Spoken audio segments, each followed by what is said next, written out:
এ কি হঠাৎ মুলি বাঁশের দণ্ডা তৈরি করছো কেন? বলি ঘরে ডাকাত আসবে নাকি? না, আত্মরক্ষার উপায় বার করছি। যা দিনকাল পড়েছে, ডাকাত আসতে আর কতক্ষণ। কি ভাবো আমায়? এক সময় লাঠি খেলতাম। এই রে, কথাটা জানলে ভগবান হয়তো বলে বসতো তুমি ছোটবেলায় তরোয়াল খেলতেন। তবে যাই বলো না কেন, তোমাদের এই ভগবান কিন্তু একটা ঢ্যাঁড়স। কোনো মন্ত্রী অসুস্থ, সেনাপতি বিছানায়, এই অবস্থায় কোনো রাজ্য চলে? দাদু দাদু, আমাদের পুরনো মন্ত্রী কথা বলতে শুরু করেছে, সবাই দেখতে গেছে। তা তুমি যাবে না? যাবো তো বটেই, কিন্তু ভগবানের দয়া থেকে এবার আমরা বঞ্চিত হব। চল গুলটে, পুরনো মন্ত্রীকে একবার দেখে আসি।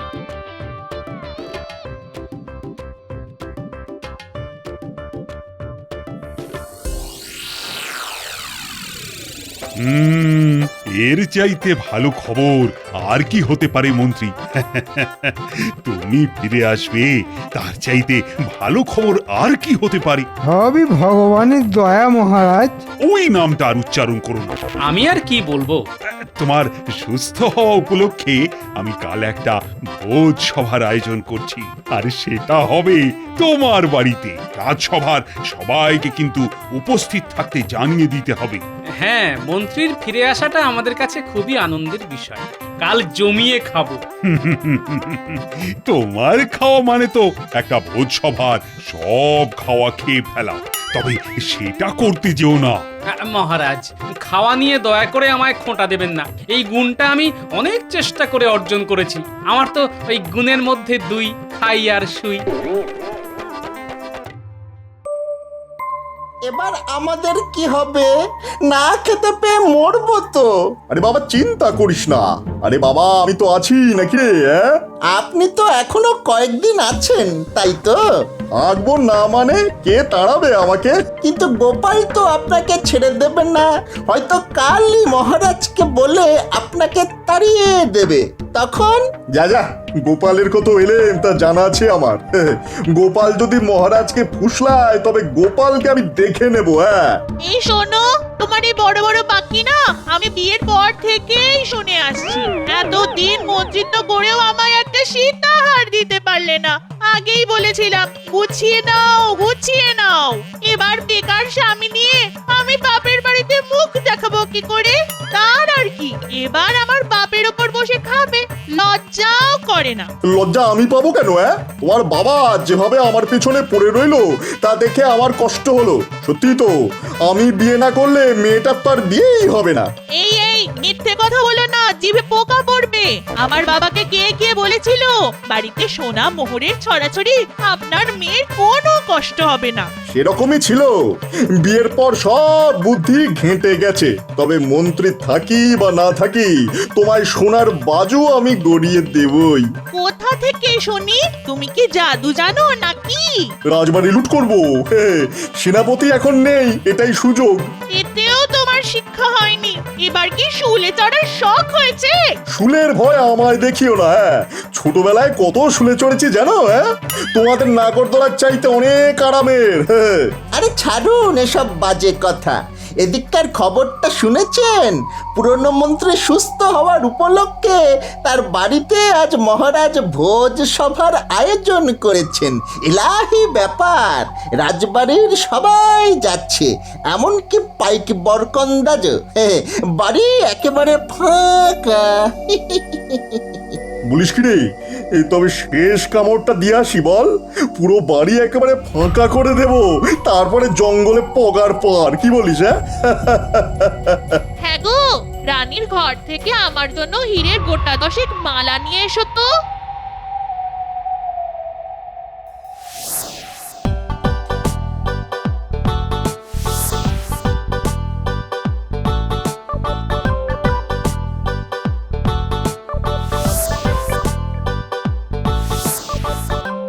গোপাল, চোখের সামনে দেখলাম 27টা ইলিশ ভাপা খেয়ে নিলে।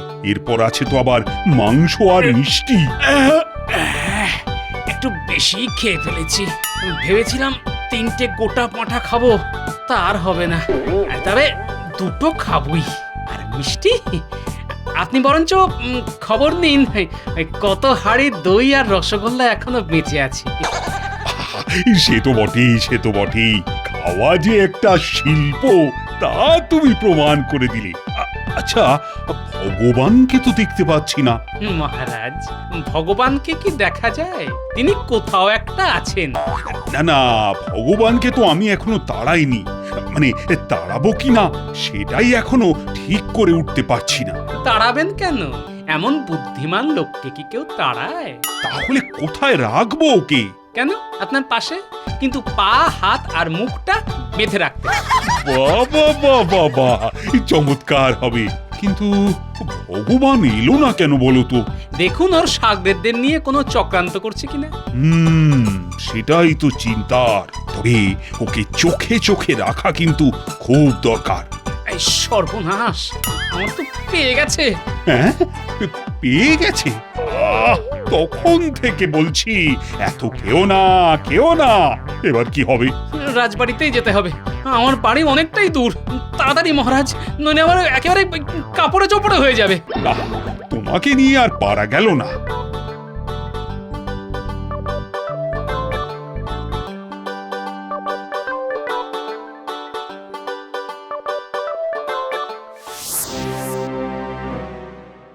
এই তাড়াতাড়ি ওপরে ওঠ বটা, একেবারে মোহর যেখানে রাখা আছে সেইখানে। কোনো পাহারা নেই। হ্যাঁ হ্যাঁ, উঠছি। কিন্তু কোষাগারটা কোন দিকে? একেবারে দোতলায় উঠে বাঁ দিকের ঘরটা। সাবধান, রানীমা কিন্তু ওই পাশের ঘরেই থাকেন। জানি, রানীর নাক ডাকার শব্দ পাচ্ছি। শোন, আমার বউয়ের জন্য খান দশেক হীরের মালা নিয়ে আসিস, বুঝলি? নইলে আমার একেবারে চুল ছিঁড়বে।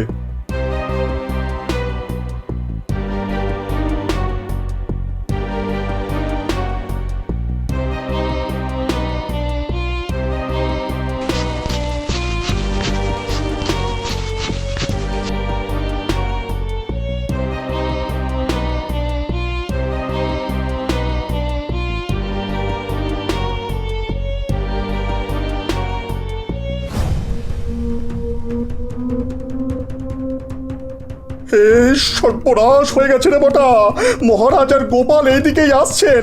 এই তাড়াতাড়ি তাড়াতাড়ি পালা।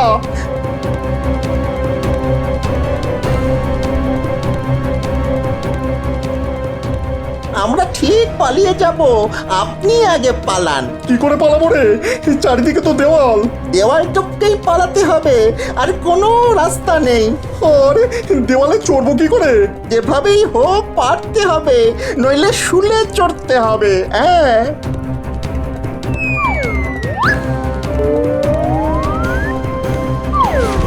বাবারে বাবারে বাবা, আরে কে আছো? আমার তোলো। উড়ি বাড়ি, মাজাটা গেল রে, মাজাটা গেল। পা দুটো বোধহয় ভেঙেছে। আরে ভগবান, আরে তুমি পড়ে গেলে কিভাবে? দেখি দেখি, হাত পা ভাঙলো কি না? স্মৃতির টানে পাঁচিলে উঠেছিলাম রাজবাড়িটা শেষবারের মতো দেখবো বলে, তার হলো না। বিধাতা আমার কোমর ভেঙে এখানেই থাকতে বললো। ওরে বাবারে বাবারে বাবা। এই কে আছিস? আরে ভগবানকে কাঁধে করে ঘরে নিয়ে যা। বিষয়টা খুবই বিস্ময়কর, তাই না মহারাজ? তোমার তো সব ব্যাপারই সন্দেহ। একটা লোকের কোমর ভেঙে গেছে আর তুমি তাকে সন্দেহ করছো? মহারাজ, গোপাল বিপদের গন্ধ অনেক দূর থেকে পায়। জোর বাঁচা বেঁচে গেছি রে ঘটা। মহারাজার হাতে ধরা পড়ে গেলে কি হতো বলতো? কি আবার হতো? শুলে চড়তে হতো। কিন্তু ভগবানের কি হলো বলতো? এখন ভগবানের কথা বাদ দে তো, আমাদের কথা ভাবি চল। হ্যাঁ, শুনেছি এই জঙ্গলে নাকি ডাকাতের দল থাকে। তারা নাকি ওই ঠিক মানুষ নয়, রাক্ষস।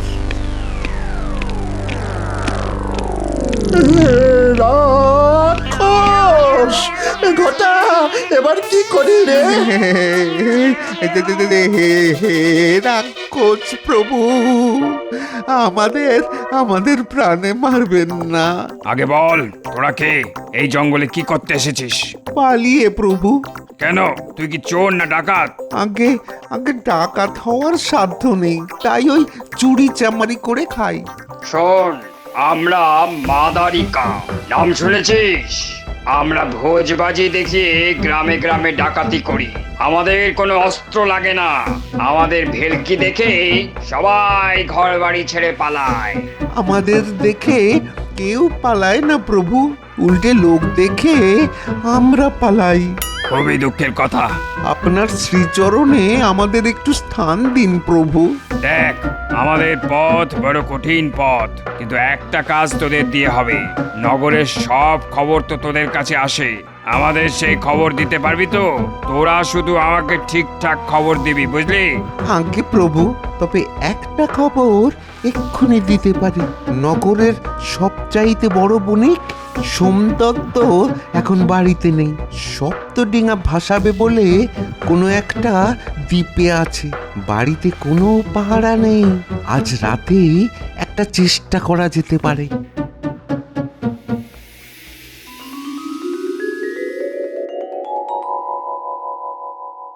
মহারাজ, আজ কতদিন পর রাজসভায় আসতে পেরে কি যে আনন্দ হচ্ছে তা কি করে বোঝাবো। এত সুসংবাদের মধ্যেও একটা দুঃসংবাদ আছে। কাল সোমদত্তের বাড়িতে একটা অদ্ভুত ডাকাতি হয়েছে মহারাজ। হ্যাঁ, সোমদত্তের বাড়িতে ডাকাতি হয়েছে? অদ্ভুত ডাকাতি।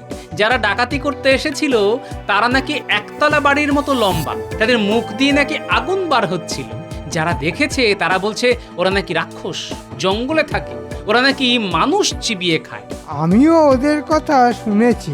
ওদের আটকানো খুব শক্ত। এখন কি যে করি? তবে একটা যজ্ঞ করলে মনে হয় রাক্ষসরা আর ভয়ে আসবে না। ঠিক কথা বলেছে আমাদের মন্ত্রী মশাই। বড় করে একটা যজ্ঞ করতে হবে। মন্ত্র শক্তিকে ওরা খুব ভয় পায়। মন্ত্রটা আমি জানি, ওং রিং রাক্ষসায় নমঃ। এটা 3 বার বললেই রাক্ষস ইঁদুর হয়ে পালাবে। মহারাজ, রাক্ষসরা সোনা দানা হিরে মণি মাণিক্য নিয়ে কি করবে? নিশ্চয়ই বাজারে আলু পটল কিনতে যাবে না। আর ওরা যদি মানুষকেই চিবিয়ে খায় তবে মোহর দিয়ে কি হবে ওদের? আর পণ্ডিত, কোন পুঁথিতেই মন্ত্র পেয়েছো তুমি বলো তো? কেন? রাক্ষস পুরাণ। গোপাল, তোমার এত জেনে কি কাজ বলো তো?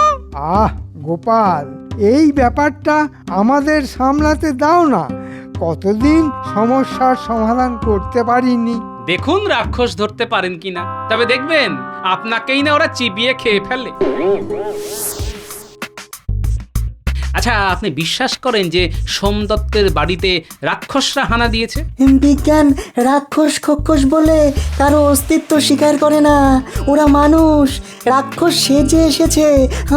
আমি নিশ্চিত। কিন্তু ওরা মুখ দিয়ে আগুন বার করছে কি করে? মুখ দিয়ে বোধহয় নয়, ওদের কাছে নিশ্চয়ই আগুন ছিল। হ্যাঁ, মুখ দিয়ে দাহ্য পদার্থ কোহল ওই আগুনের দিকে ছুঁড়ে দিলে আগুন দাউ দাউ করে জ্বলে উঠবে। লোকে সেটা দেখে ভাবে যে মুখ দিয়ে আগুন বার হচ্ছে।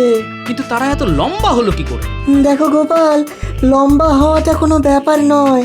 নকল পা লাগিয়ে মানুষ তাল গাছের মতো লম্বা হতে পারে। আমি আপনার কথা বুঝেছি। আচ্ছা, আপনার বিজ্ঞান চর্চায় তো কোহল লাগে। রাজবৈদ্য যাকে সুরাসার বলে, সেই কোহল আপনি যতটা পারেন জোগাড় করে রাখুন, খুব শিগগিরই কাজে লাগবে।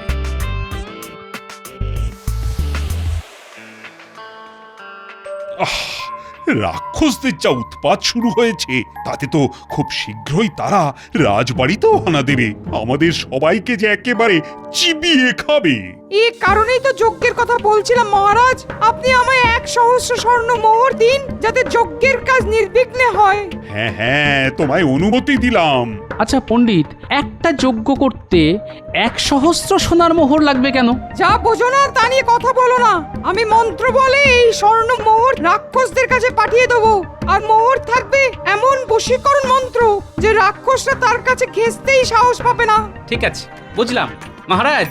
তবে এই যজ্ঞ হবে জঙ্গলের মধ্যে, যেখানে রাক্ষসরা বাস করে। তাহলে তাদের বশ করা আরো সহজ হবে। কিন্তু যদি আমাদের খেয়ে ফেলে? এই তো বললে তুমি নাকি রাক্ষসদের এমন বশ করবে যে তারা আর কাছে ঘেঁষতেই সাহস পাবে না। তা এখন ভয় পাচ্ছ কেন? না না না, ভয় পাবো কেন? আমাকে শুধু আর কয়েকটা মন্ত্র প্রয়োগ করতে হবে। আগে তো সোনার মোহর হাতিয়ে নি, তারপর রাক্ষস খেলে খাবে।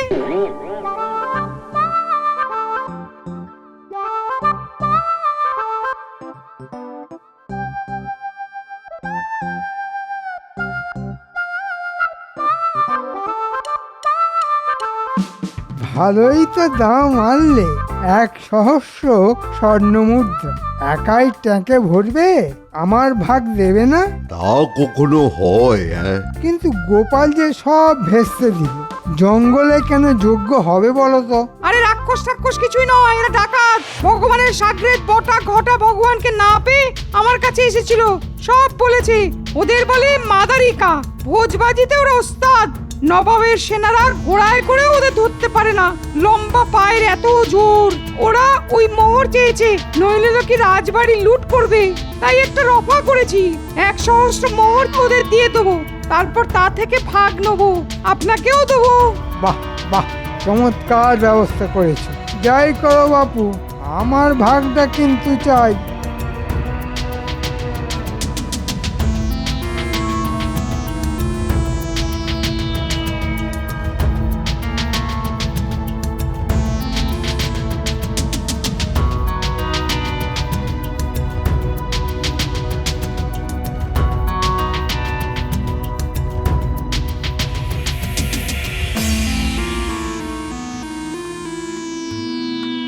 শোনো পুটির বাবা, ওই যে মুলি বাঁশের ডান্ডাগুলি দেখছো, সেগুলি নিয়ে তোমরা যজ্ঞস্থানের থেকে একটু দূরে লুকিয়ে থাকবে। ডাকাতদের দল আমাদের ঘিরে ফেললেই ওদের পা লক্ষ্য করে ডান্ডাগুলি ছুড়বে জোরে।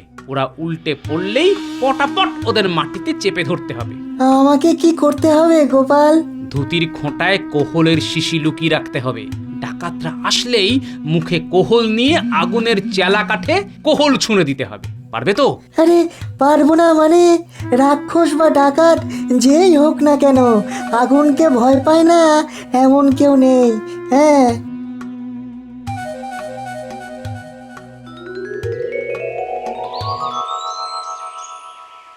তাহলে যজ্ঞের কাজ শুরু করো পণ্ডিত। কাদের জন্য অপেক্ষা করছো? নজর রাখ গুলটে, লম্বা ডাকাতদের দেখতে পেলেই ডান্ডা ছুঁড়ে মারবি, টিপ করবি একেবারে পায়, দেখবি কি মজা হয়।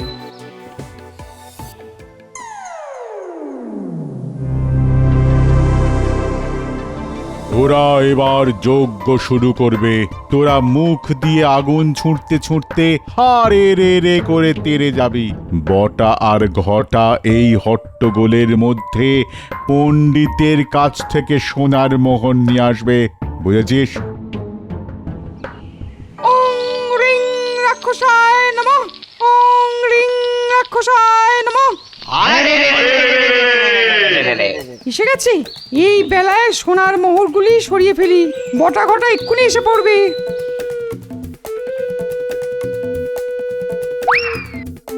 বিজ্ঞানী, তাড়াতাড়ি মুখে কোহল নাও, সামনের জ্বলন্ত চেলা কাঠে মুখ থেকে কোহল ছুঁড়ে মারো। আমিও তাই করছি। হ্যাঁ হ্যাঁ, তাই করছি।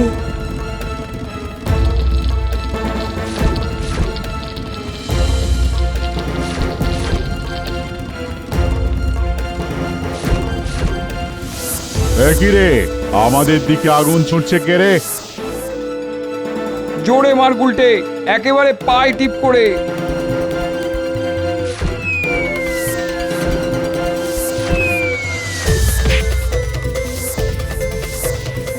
ওরা ভয় পেয়েছে বিজ্ঞানী, টান্ডা খেয়ে মাটিতেও পড়ে গেছে।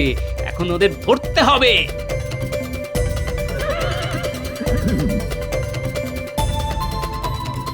পণ্ডিতকে পাচ্ছি না। 1 সহস্র সোনার মোহর নিয়ে পালালো নাকি? বটা আর ঘটার সঙ্গে পণ্ডিতকে দেখছি ওই গাছের তলায় লুকিয়ে আছে। ওই পালের গোদাটাকে ধরে আনো। বেটা 1 সহস্র সোনার মোহর কোথায় রেখেছে তা তো দেখতে হবে।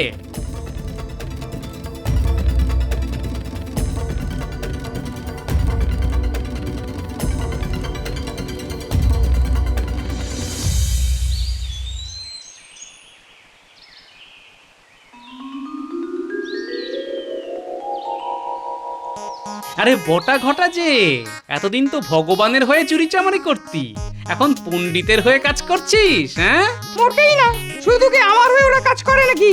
পুরনো মন্ত্রীও এর সঙ্গে জড়িত। ঠিক আছে, সবাইকে বেঁধে মহারাজের সামনে নিয়ে যাওয়া হোক।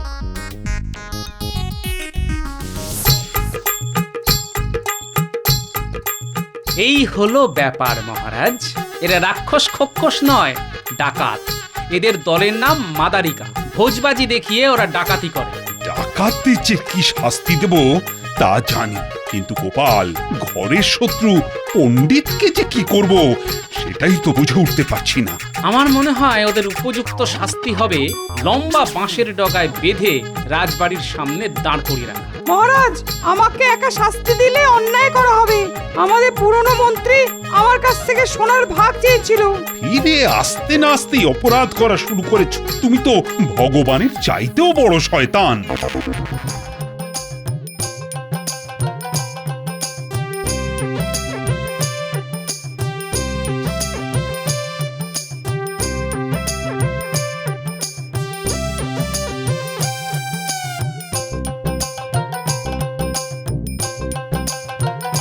এত বাঁশ তুমি কাকে দেবে? এইমাত্র দিয়ে আসলাম। মহারাজ যা পুরস্কার দিয়েছে তা দিয়ে বাঁশি কিনে আনলাম। জানি না কখন কি কাজে লাগবে। ও, এই যে হিয়ালি করে কথা বলো, বুঝি না বাবা।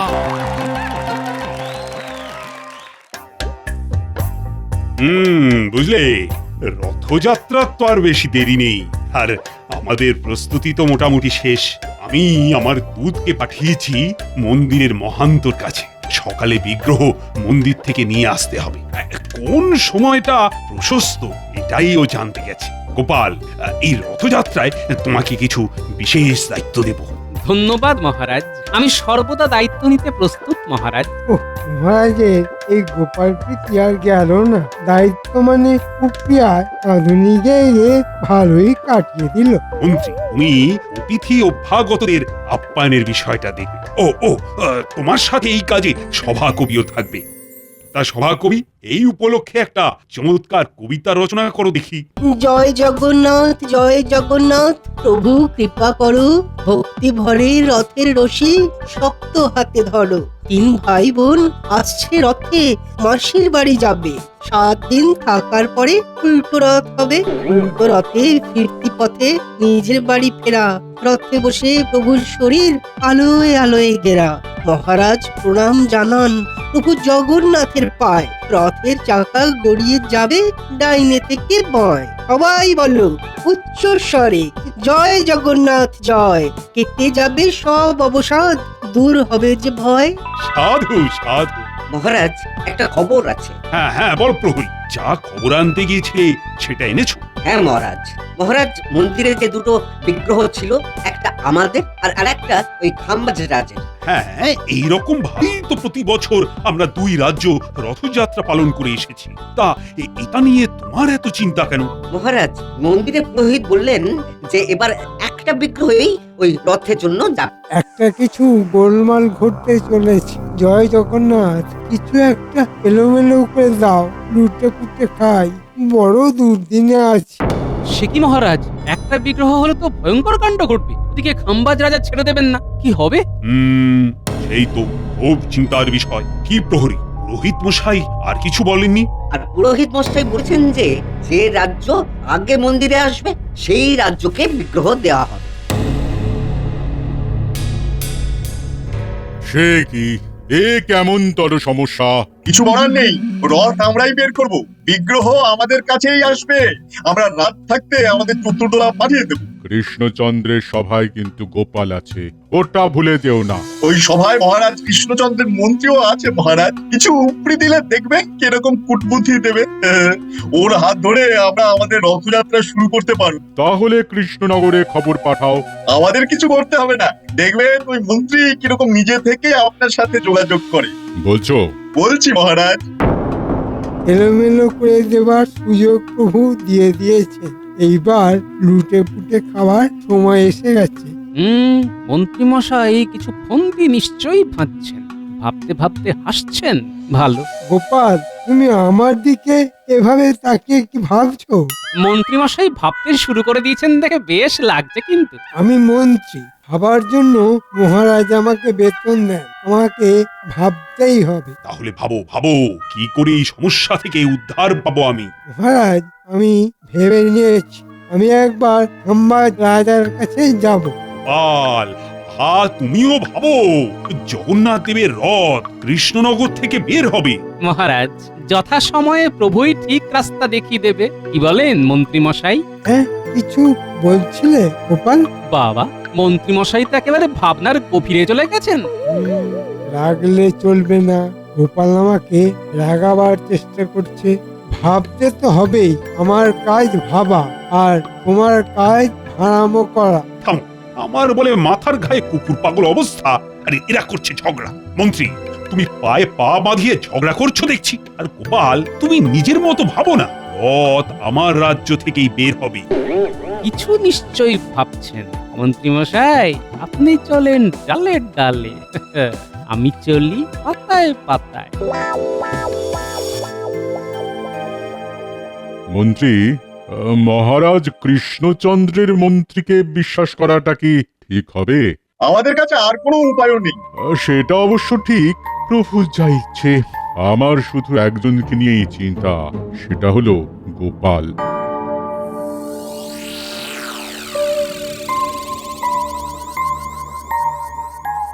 সবাই চলে গেলে আমাকে বটা ঘটার বাড়ি যেতে হবে। কি মন্ত্রীমশাই, আপনি হঠাৎ দাঁড়িয়ে পড়লেন?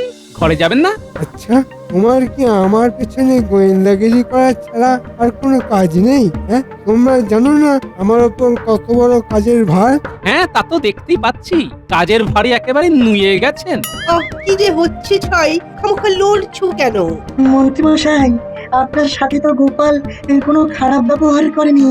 গোপালের এই আগ বাড়িয়ে কথা বলা একদম ভালো নয়। ঠিক কথা। গোপালের এই স্বভাবের জন্য গোপালকে ধমকানো উচিত। হ্যাঁ, ঠিক আছে মন্ত্রীমশাই, আপনি আপনার রাস্তায় যান, আমিও আমার রাস্তায় যাচ্ছি। গোপাল গেল রেগে, ছুটলো ভীষণ বেগে। আমিও চলি। এই মন্ত্রীমশাই, চললাম। বাঁচলাম। এবার পণ্ডিত আর সেনাপতিটা গেলে হয়। কিছু ভাবলেন মন্ত্রীমশাই? একদম ফাঁকা না হলে আমি ভাবতে পারি না। তোমরা সবাই চলে গেলে তারপর আমার ভাবনা শুরু হয়। যাবে? হ্যাঁ, এইখানে চুপ করে দাঁড়াই। মন্ত্রীমশাই এখান দিয়েই যাবে, তারপর পিছু নেব। এইবার বটা ঘটাকে খবরটা দিয়ে দিতে হবে। কিছু একটা তো করবেই, দেখি কোথায় যায়। যাওয়ার জায়গা বলতে তো সবেধন নীলমণি বটা ঘটা, কিন্তু মন্ত্রীমশাইয়ের মাথায় কি ঘুরছে সেটা আমাকে জানতে হবে। ওই তো যা ভেবেছি। ভেবে নিয়েছি। এবার এই ভাবনাগুলো যথা জায়গায় পৌঁছে দিলেই আমার কাজ শেষ। ওই তো বটা ঘটা বাড়ি এসে গেছে। না, এই গাছের আড়ালে লুকিয়ে যাই। মন্ত্রীমশাই ঘরে ঢুকে গেলেই বাড়ির কাছে গিয়ে কান পাতবো। বটা ঘটা, বাড়িতে আছি নাকি? কি ব্যাপার মন্ত্রীমশাই? কথা আছে, ভেতরে চল। ঘটা কোথায়? ভেতরে আছে। ওই তো ওরা ঘরে ঢুকে গেল। এবার চট করে জানলার কাছে যাই। কোন বটা ঘটা? তোদের একটা কথা বলতে এসেছি। শোনার আগে আগাম টাকা দিতে হবে। আচ্ছা, এই নে দুটো মোহর। শোন, কাল তোদের সম্বাজ রাজার কাছে যেতে হবে। আচ্ছা, শোন, রথের আগের দিন রাতে মন্দির যাবার রাস্তায় কাঁটা ছড়িয়ে দিবি, আর দিয়ে তোদের মধ্যে একজন আমার কাছে থাকবি আর একজন মন্দিরের কাছে থাকবি। যেই দেখবি সম্বাজ রাজের চতুর্দোয়া, সঙ্গে সঙ্গে বাকি মোহর চেয়ে নিবি। ঠিক আছে, তাহলে আমি মন্দিরে পাহারায় থাকবো আর ঘটা থাকবে আপনার কাছে। কাজটা যেন ভালোভাবে উতরে যায়। ঠিক আছে। আচ্ছা।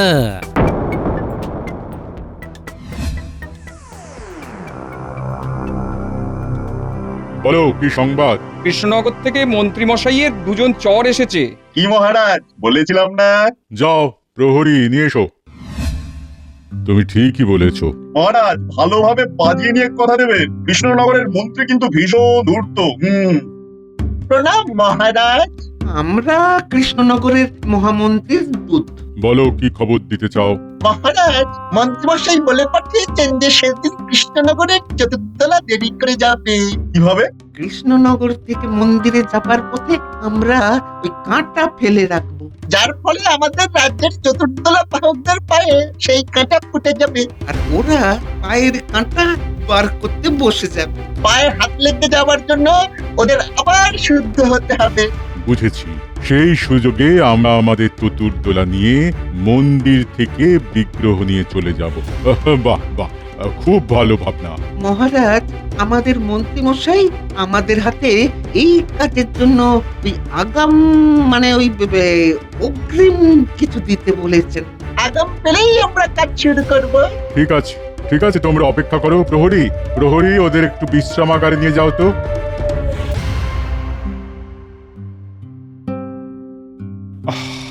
রথযাত্রার সব আয়োজন প্রস্তুত, কিন্তু একটা দুশ্চিন্তা খচখচ করছে।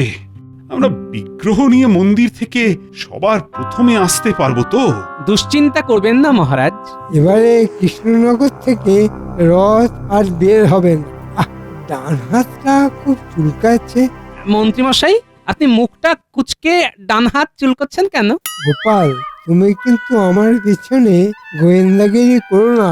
আমার মাথায় অনেক চিন্তায় ঘুম কমে গেছে। গোপাল, তুমি মন্ত্রীকে বিরক্ত করো না তো, ওকে ভাবতে দাও, ভাবতে দাও। তা মন্ত্রী, তুমি তো কাল থেকে ভাবছো, এবার তোমার ভাবনাটা বলো। ভেবেও কোনো কিছু কুল কিনারা পাচ্ছি না মহারাজ। মহারাজ, আমি আপনাকে কথা দিচ্ছি, বিগ্রহ প্রথমে আমরাই আনবো, তারপর খুব ধুমধাম করে আমাদের ঐতিহ্যবাহী রথ বের হবে। সেগুলো বালি গোপাল। 56 ভোগ করতে হবে। প্রভু জগন্নাথকে 56 ভোগ দিয়ে পুজো করতে হয়। আমার ওই দিকে সব আয়োজন সম্পূর্ণ, শুধু এই বিগ্রহের ঝামেলা আমাকে খুব কষ্ট দিচ্ছে। মহারাজ, আমি আপনাকে কথা দিচ্ছি, আপনার মন্ত্রীর ষড়যন্ত্র আমি ঠিক সময় ভেঙে দেব। এখন কিচ্ছু বলবো না। আমি খুব চিন্তার মধ্যে আছি। আমি, তোমাদের রানীমা, আমরা সবাই খুব চিন্তিত। না, আজ আর আমার সভাতে মন বসছে না, বুঝলে? আজকের মতো সভা এখানেই শেষ। বিজ্ঞানী, তোমার সাথে আমার খুব দরকার আছে। কি ব্যাপার বলো তো গোপাল? বিজ্ঞানী, মন্ত্রীমশাই ষড়যন্ত্র করেছেন পথে কাঁটা বিছিয়ে আমাদের চতুর্দোলা যাতে মন্দিরে না যেতে পারে। কি সর্বনাশ! আমি একটা পরিকল্পনা করেছি, আমাদের রাজ্যের চতুর্দোলা মাটির নিচ দিয়ে যাবে। এই রকম কিছু যন্ত্র করা আছে বিজ্ঞানী? আছে, নিমেষে গর্ত খুঁড়ে রাস্তা তৈরি করা যায় এমন একটি খোঁড়ার যন্ত্র আমার কাছে আছে। ব্যাস, রথের আগের দিন তোমার কাছ থেকে ওই যন্ত্রটা আমি নিয়ে নেব। এবার চলো তোমার বাড়ি, আমাকে যন্ত্রটা কিভাবে ব্যবহার করতে হবে একটু দেখিয়ে দেবে। চলো। খুবই সহজ, একটা বোতাম আছে লাল রঙের, সেই বোতামটা টিপে দিলেই তিন পাখা ঘুরতে থাকবে আর আর মাটি কাটতে থাকবে। বাহ, খুব ভালো, সবই প্রভুর ইচ্ছা। জয় জগন্নাথ।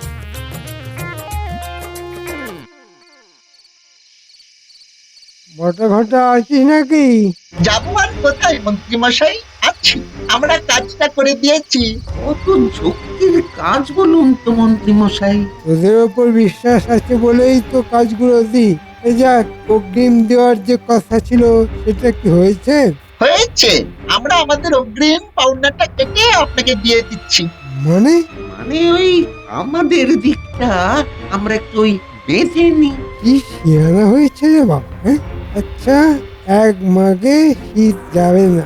নে, তোরা খেয়ে নে, আলোচনা আছে। আচ্ছা। বুঝলি, রথের আগের দিন রাতে আমাদের অনেক কাজ। মাটি খুঁড়ে সুড়ঙ্গ বানাতে হবে। কি মজা! গোপাল দাদু, সুড়ঙ্গ! হ্যাঁ, সুড়ঙ্গ। ওই সুড়ঙ্গ দিয়ে আমাদের চতুর্দোলা প্রভু জগন্নাথের মন্দির থেকে বিগ্রহ নিয়ে আসবে, আর তারপর রথ চলবে। নে নে, খেয়ে নে।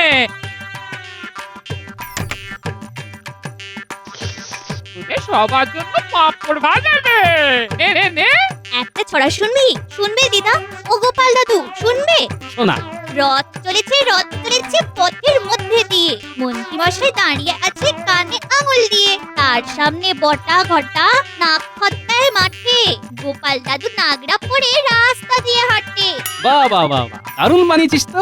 দাঁড়া, তোর কথা আমি আমাদের সভাকবিকে বলবো। আমার সোনার চাঁদ নাতি নাতনি, একটা কথা মাথায় রাখবি, প্রভু জগন্নাথের ইচ্ছে ছাড়া একটা পাতাও নড়বে না, যতই কলকাঠি নাড়াও।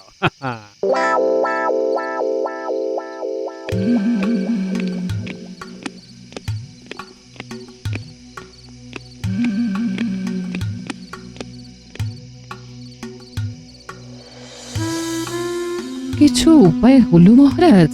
আরে আমাদের সব থেকে আগে মন্দিরে পৌঁছতে হবে, এছাড়া আর কিচ্ছু জানি না রানী। জানি না এবার প্রভুর কি ইচ্ছে। মন্ত্রী মশাই কিছু আলোকপাত করতে পারলেন? না না, মন্ত্রী শুধু ভেবেই চলেছে। যখনই কিছু বলছি তখনই মন্ত্রী বলছে ভাবছি।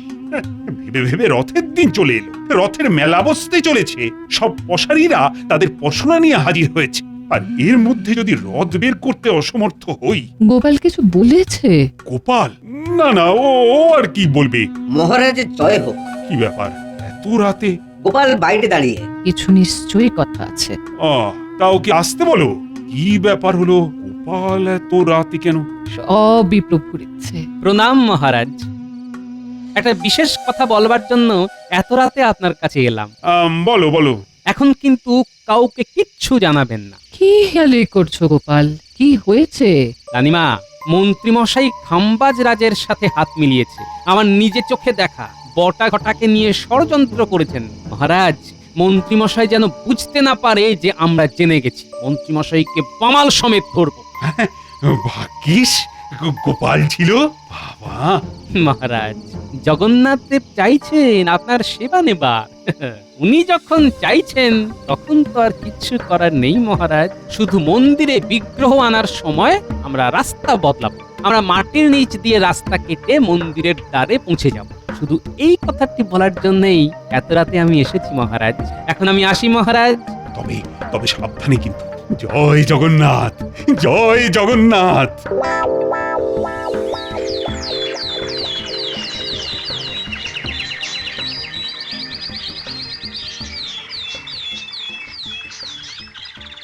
মন্ত্রীমশাই, কাল রাত পোহালেই তো রথযাত্রা। আপনি তো ভাবতে বসেছেন। আপনার ভাবনায় এই সমস্যার কিছু সমাধান বের হলো? মহারাজ, কি হবে বলুন তো? আমার মাথায় তো সত্যি কিছু আসছে না। মন্ত্রী মশাই, হলো কি আপনার? মাথা করছে না যে কাজ। খিদে ছাই হলো, ভাল লাগে না আজ। মন্ত্রী, তুমি তোমার মাথাটা বরং বিজ্ঞানীর কাছে পাঠিয়ে দাও। আর বিজ্ঞানী, তুমি মন্ত্রীর মাথাটা ভালো করে পরীক্ষা করে দেখো তো তার ভেতরে কি আছে। মন্ত্রীমশাই চুপ কেন? কিছু বলুন। এখনো ভাবছো? তুমি ভেবে যাও মন্ত্রী, ভেবেই যাও। আর কাল সকাল পর্যন্ত ভাবো। আমরা আজ রাত পোহালে কালকের রথযাত্রা নিয়ে ভাববো।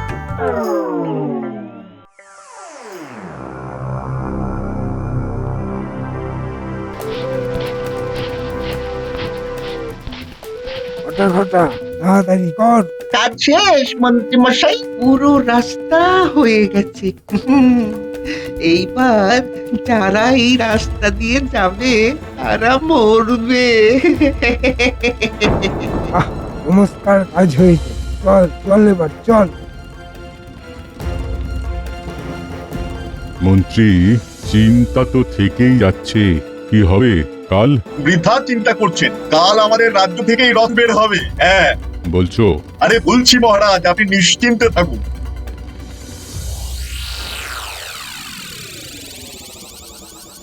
বাহ বিজ্ঞানী, কি সুন্দর জিনিসটা। একটা বোতাম টেপা আর ঝটঝট মাটি কেটে গর্ত করে রাস্তা তৈরি হয়ে যাচ্ছে।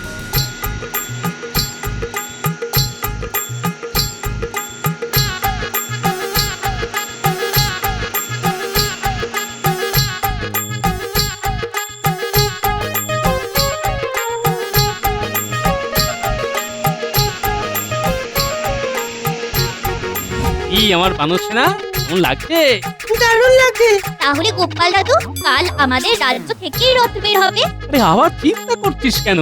প্রভু জগন্নাথের আশীর্বাদ আর আমাদের সবার হাত ইচ্ছা, রথ আমাদের রাজ্য থেকেই বের হবে।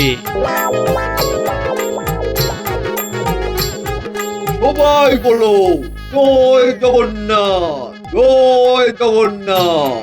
জয় জয় জগন্নাথ। জগন্নাথ, জয় জগন্নাথ। ওইদিকে না, ওইদিকে নয়, এইদিকে।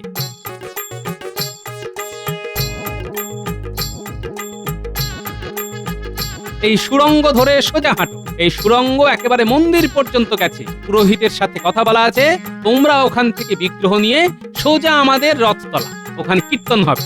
হ্যাঁ, সব ভালোই ভালোই মিটতে হয়। ভাববেন না মহারাজ, যার শেষ ভালো আর সব ভালো। তোমরা যাও।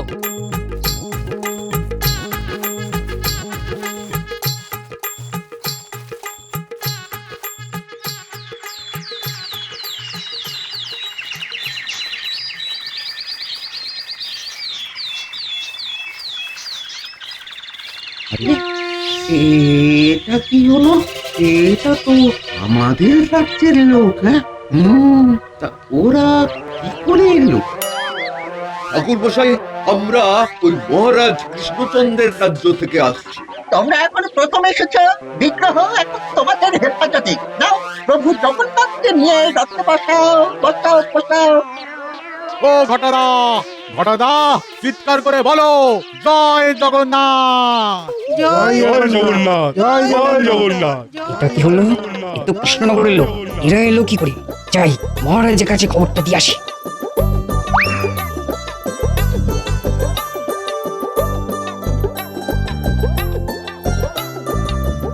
তুমি ঠিক বলছো? নিজের চোখে দেখেছি মহারাজ। তার মানে মন্ত্রী পারেনি। আর বিলম্ব নয়, চলো। আমাদের এত বড় ক্ষতি করে মন্ত্রী ছাড় পাবে? কখনোই নয়। আজ দিনটা কি সুন্দর, ঠান্ডা হাওয়া বইছে আর ডান হাতটাও চুল করছে। গিন্নিও ঘরে নেই, কেমন একটা মুক্তির হাওয়া বইছে। সর্বনাশ হয়ে গেছে। কিসের সর্বনাশ? মহারাজের চতুর্দোলায় বিগ্রহ এখন ওই কৃষ্ণনগরে।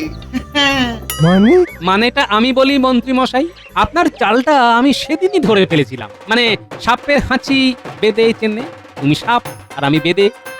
তোমার শাস্তি ওই পথটাতে তোমাকে 5 বার দৌড়তে হবে, যেখানে কাঁটা বিছিয়ে রেখেছো। চলো, চলো। মন্ত্রী, তোমার সাথে এবার আমার বোঝাপড়া। আমি তোমাকে যে অগ্রিম দিয়েছি সেটা আমাকে ফিরিয়ে দাও। খাম্বাজাজ, আসুন আসুন, আমরা এবার একসাথে রথযাত্রা করি। আমরা দুজনে রাস্তায় ঝাড়ু দিয়ে রথযাত্রার শুভ সূচনা করব।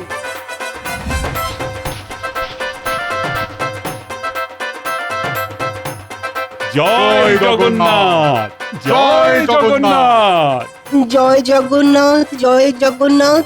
প্রভু কৃপা করো, ভক্তি ভরে রথের রশি শক্ত হাতে ধরো। জয় জগন্নাথ, জয় জগন্নাথ, জয় জগন্নাথ।